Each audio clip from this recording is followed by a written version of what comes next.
நல்ல ரிவ்யூவெல்லாம் பார்த்துட்டு தான் நான் பில்பஸ் ஆப்பை நான் ஏற்றுனேன்னு 3 மாதமாக ரீசார்ஜ் பண்ணிக்கிட்டு இருக்கேன்.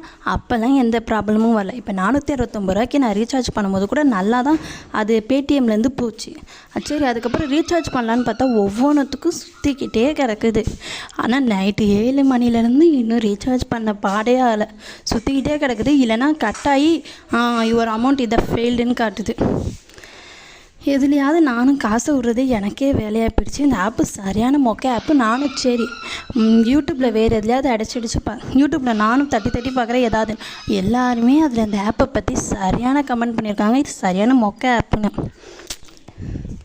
இது தெரியாமல் என் 469 ரூபா போயிடுச்சு. எனக்கு மட்டும் அதிர்ஷ்டமே இருக்காது போல இருக்குது.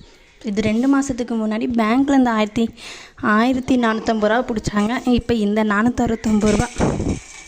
இது சரியான மொக்க ஆப். நான் வேறு ரீசார்ஜ் ஆப்பில் நிறையா வச்சுருக்கேன். நான் அதெல்லாம் போடுறேன் வீடியோ.